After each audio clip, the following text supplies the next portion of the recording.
Halo teman-teman, apa kabar hari ini? Saya harap semua teman-teman dalam keadaan sehat ya. Hari ini pertemuan keempat kita di mata kuliah Perencanaan Pembelajaran SD.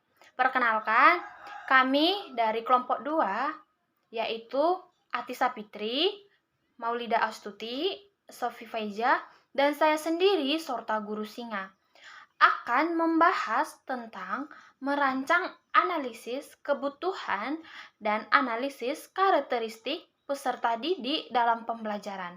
Baiklah teman-teman, silahkan disimak video berikut ini. Terima kasih. Kebutuhan belajar. Belajar merupakan suatu proses untuk memperoleh ilmu, berlatih, serta dapat merubah tingkah laku yang disebabkan oleh pengalaman belajar. Kebutuhan. Kebutuhan adalah kesenjangan keadaan saat ini dibandingkan dengan keadaan yang seharusnya. B. Analisis kebutuhan. Analisis kebutuhan merupakan aktivitas ilmiah untuk mengidentifikasi faktor-faktor pendukung dan penghambat proses pembelajaran guna memilih dan menentukan media yang tepat dan relevan mencapai tujuan pembelajaran dan mengarah pada peningkatan mutu pendidikan. B. Analisis pembelajaran. Menurut Dick dan Carey dalam Abdul Rajak 2011, analisis pembelajaran adalah seperangkat prosedur yang bisa diterapkan dalam suatu tujuan pembelajaran, menghasilkan identifikasi langkah-langkah yang relevan bagi penyelenggaraan suatu tujuan, dan kemampuan subordinat yang dibutuhkan oleh mahasiswa untuk mencapai tujuan. Dengan melakukan analisis pembelajaran akan tergambar susunan kompetensi khusus dari yang paling awal sampai yang paling akhir. Baik jumlah maupun susunan perilaku tersebut akan memberikan keyakinan kepada pengajar bahwa kompetensi umum yang tercantum dalam tujuan pembelajaran umum dapat dicapai secara efektif dan efisien. Selanjutnya C. Jenis struktur perilaku. Yang pertama, struktur hierarkikal. Struktur yang hierarkikal adalah kedudukan dua perilaku yang menunjukkan bahwa salah satu perilaku hanya dapat dilakukan bila telah dikuasai perilaku yang lain. Contohnya, kedudukan perilaku mengambil keputusan terhadap perilaku menganalisis alternatif pemecahan masalah. Yang kedua, struktur prosedural. Struktur perilaku prosedural adalah kedudukan beberapa perilaku yang menunjukkan satu seri urutan penampilan perilaku, tetapi tidak ada yang menjadi perilaku prasyarat untuk yang lain. Contohnya dalam mengetik dan menggunakan mesin ketik biasa. Yang ketiga, struktur pengelompokan. Struktur pengelompokan yaitu perilaku khusus yang tidak mempunyai ketergantungan antara satu yang lain walaupun semuanya berhubungan. Contohnya dalam menunjukkan batas-batas propensi. Yang keempat, ada struktur kombinasi.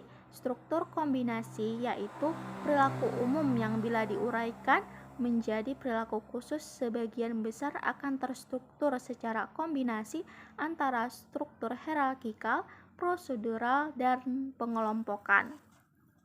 Selanjutnya D. Prosedur analisis pembelajaran. Yang A. Menuliskan perilaku umum yang telah ada dalam tujuan pembelajaran umum untuk mata pelajaran yang sedang dikembangkan. Kemudian B. Menuliskan setiap perilaku khusus yang merupakan bagian dari perilaku umum. Kemudian C. Membuat perilaku khusus ke dalam daftar urutan yang logis dari perilaku umum. Kemudian D. Menambahkan perilaku khusus atau perlu dikurangi. Kemudian E. Setiap perilaku khusus ditulis dalam lembar kartu atau kertas ukuran 3 x 5 cm. Kemudian yang F.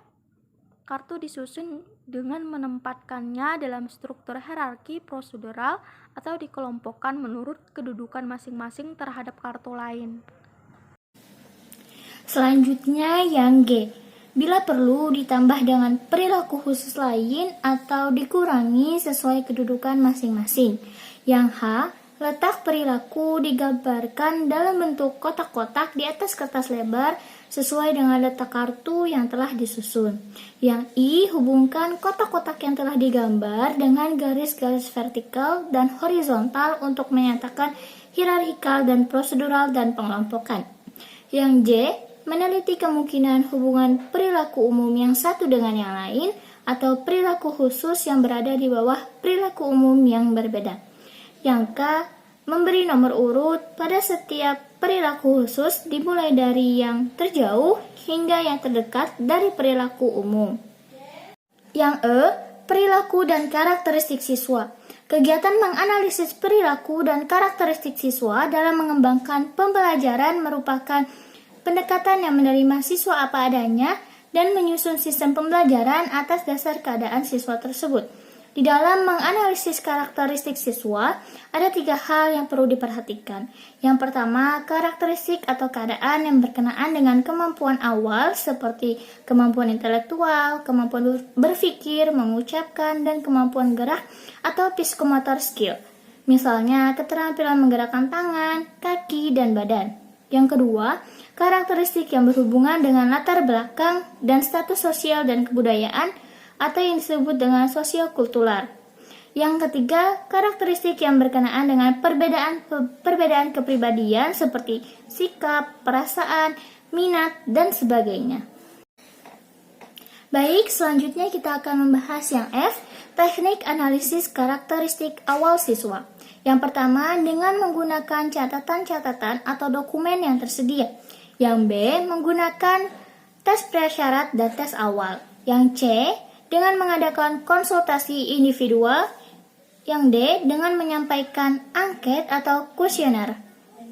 Selanjutnya, ada G, karakteristik peserta didik. Karakteristik peserta didik ada 2. Yang pertama, karakteristik individu. Individu merupakan kata benda dari individual yang berarti orang atau perseorangan. Setiap individu pasti mengalami proses pertumbuhan dan perkembangan. Karena itu merupakan sifat kodrat manusia yang perlu diperhatikan. Selain itu, seiring usianya bertambah, kebutuhan individual pun akan juga bertambah. B. Karakteristik individu sebagai peserta didik. Individu memiliki sifat bawaan dan karakteristik yang diperoleh dari pengaruh lingkungan sekitar. Menurut ahli psikologi, kepribadian dibentuk oleh panduan faktor pembawaan dan lingkungan. Karakteristik yang bersifat biologis cenderung lebih bersifat tetap, sedangkan karakteristik yang berkaitan dengan faktor psikologi lebih mudah berubah karena dipengaruhi oleh pengalaman dan lingkungan sekitar. Setiap peserta didik memiliki karakteristik yaitu kehidupan individu yang utuh, lengkap, dan memiliki ciri khas atau unik. Baik, terima kasih. Jadi kesimpulannya, memahami karakteristik dan gaya belajar peserta didik adalah suatu kewajiban bagi pendidik. Seorang pendidik harus mampu menampilkan gaya mengajar yang tepat agar terjalin komunikasi yang baik dengan peserta didiknya. Hal ini sejalan dengan tanggung jawabnya terhadap perkembangan peserta didik dengan mengupayakan perkembangan seluruh potensi yang dimiliki, baik afektif, kognitif, maupun psikomotoriknya. Tiap peserta didik memang memiliki perbedaan-perbedaan terkait dengan pertumbuhan maupun perkembangannya. Hal ini memang dipengaruhi oleh banyak faktor, baik yang berasal dari keluarga maupun lingkungannya, sehingga akan memunculkan perbedaan dari pertumbuhan fisik, perkembangan intelektual atau daya pikir, perkembangan emosi, perkembangan sosial, bahasa, bakat, sikap, nilai, ataupun moral. Pada akhirnya gaya belajar peserta didik pun akan bervariasi. Pendidik harus mampu mengidentifikasi dan mengklasifikasi gaya-gaya belajar peserta didik. Dengan demikian, pendidik akan mampu mendesain gaya pembelajaran yang sesuai dengan kondisi peserta didik dalam suatu kelas. Terima kasih. Sekian hasil diskusi kami. Jika ada kesalahan, kami mohon maaf. Terima kasih.